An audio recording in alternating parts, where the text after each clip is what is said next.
ನಮಸ್ಕಾರ. ಶ್ರೀಮಾತ್ರೆ ನಮಃ. ನಾನು ನಿಮ್ಮ ಜ್ಯೋತಿಷಿ ಹಾಗೂ ವಾಸ್ತುಶಾಸ್ತ್ರಜ್ಞ ಕಾರ್ತಿಕ್ ಶೇಖರ್.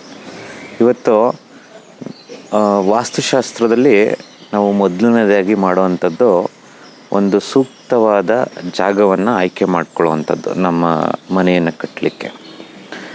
ಈ ಜಾಗ ಹೇಗಿರಬೇಕು, ಶಾಸ್ತ್ರ ಏನು ಹೇಳುತ್ತೆ?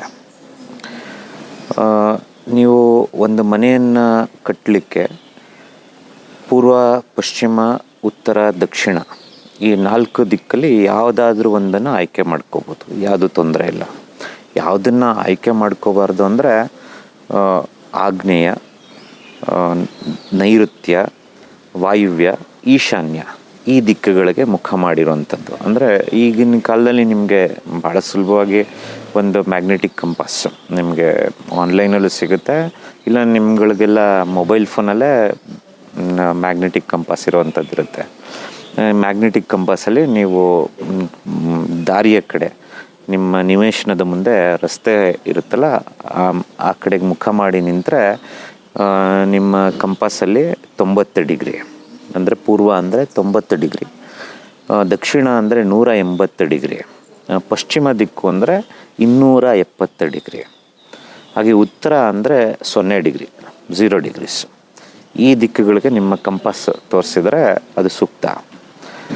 ಹಾಗೆ ಯಾವುದು ಸೂಕ್ತ ಅಲ್ಲ, ಈಶಾನ್ಯ ಅಂದರೆ 45 ಡಿಗ್ರಿ, ಆಯಿತಾ.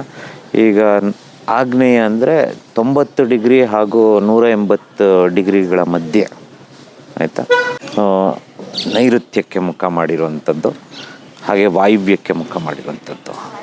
ಈ ದಿಕ್ಕುಗಳನ್ನು ಆಯ್ಕೆ ಮಾಡಿಕೊಳ್ಳಿಕ್ಕೆ ಹೋಗಬೇಡಿ. ವಾಸ್ತುಶಾಸ್ತ್ರದಲ್ಲಿ ಇದು ಬಹಳ ಮುಖ್ಯ. ಈಗ 90 ಡಿಗ್ರಿ, ಈಗ ಪೂರ್ವ ಅಂದರೆ 90 ಡಿಗ್ರಿ, ಹಾಗಾದರೆ ಎಕ್ಸಾಕ್ಟಾಗಿ 90 ಡಿಗ್ರಿಗೆ ಇರಬೇಕಾ? 10ರಿಂದ 15 ಡಿಗ್ರಿ ಆ ಕಡೆ ಈ ಕಡೆ ವೇರಿಯೇಷನ್, ಯಾವುದೇ ದಿಕ್ಕಿನಲ್ಲಾಗಲಿ 10ರಿಂದ 15 ಡಿಗ್ರಿ ಆ ಕಡೆ ಈ ಕಡೆ ವೇರಿಯೇಷನ್ ಇರುವಂಥದ್ದು ನಡೆಯುತ್ತೆ, ಆಯಿತಾ. ವಾಸ್ತುಶಾಸ್ತ್ರದಲ್ಲಿ ಒಂದು ನಿವೇಶನವನ್ನು, ಅಂದರೆ ಒಂದು ಜಾಗವನ್ನು ಆಯ್ಕೆ ಮಾಡ್ಕೊಳ್ಬೇಕಾದ್ರೆ, ಒಂದು ಸೈಟ್ ತೊಗೊಳ್ಬೇಕಾಗಿದ್ದರೆ ಬಹಳ ಮುಖ್ಯವಾಗಿ ನೋಡಬೇಕಾಗಿರುವಂಥದ್ದು ಇದು. ನಮಸ್ಕಾರ.